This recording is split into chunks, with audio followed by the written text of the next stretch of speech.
Setelah lama dinanti, akhirnya korporasi dapat giliran menerima jatah stimulus pemerintah.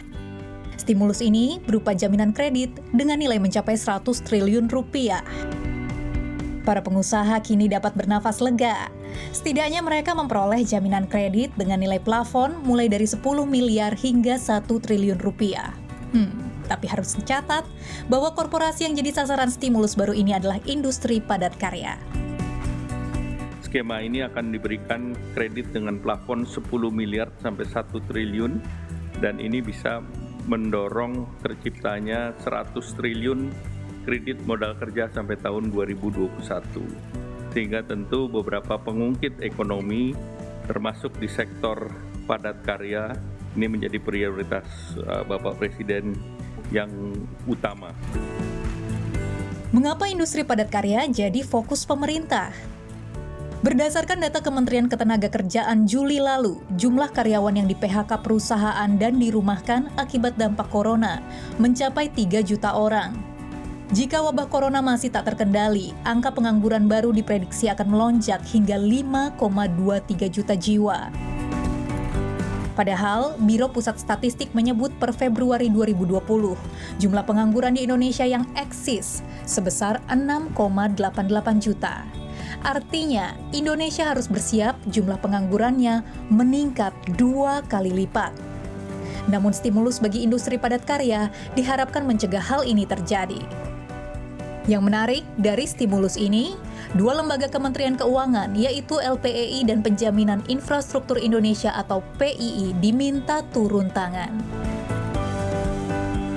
Kita akan melakukan penjaminan menggunakan 2 special mission vehicle-nya Kemenku, LPEI dan PT PII, yang misi mereka diperluas.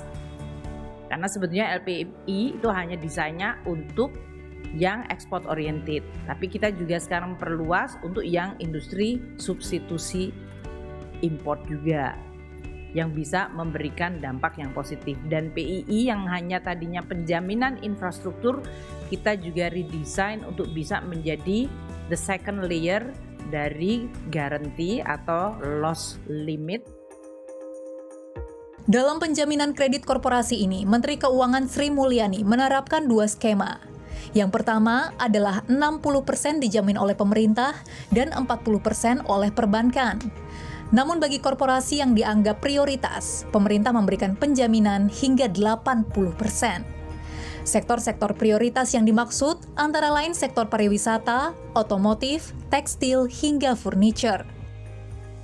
Dalam melakukan penjaminan, pemerintah juga akan melihat pembuktian bahwa perusahaan tersebut memiliki karyawan di atas 300 orang dan memiliki efek multiplier yang signifikan untuk mendukung pertumbuhan ekonomi nasional.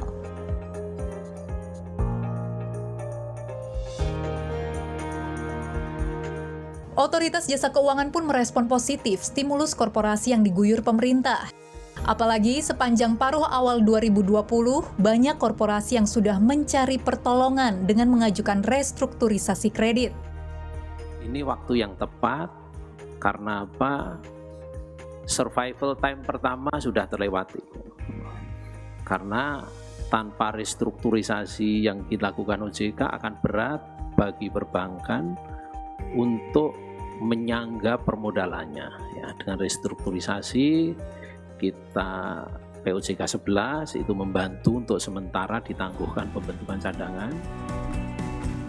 Per 13 Juli kemarin, OJK mencatat ada lebih dari 6 juta nasabah yang mengajukan restrukturisasi kredit. Realisasinya mencapai hampir 777 triliun rupiah dengan porsi paling besar berasal dari nasabah non-UMKM. Angka ini diproyeksi masih akan membengkak jika penyebaran COVID-19 tak terkendali. Sampai titik ini hujan stimulus boleh diacungi jempol. Meski begitu, jangan sampai penyaluran bantuan yang macet justru membuat penerima stimulus gigit jari. Nah ini yang sayangnya sampai saat ini ya belum kita rasakan. Bantuan sosial masih sangat terhambat, apalagi juga di bantuan di dunia usaha, utamanya lagi di korporasi. Ya. Bantuan korporasi ini masih sangat minim. Dan sebenarnya ini sangat kita butuhkan karena apa? Ya, karena ini sangat berkait juga kepada kehidupan sosial kita, ya, karena dengan bantuan kepada dunia usaha ini, harapan kita dunia usaha bisa bertahan, tidak melakukan PHK.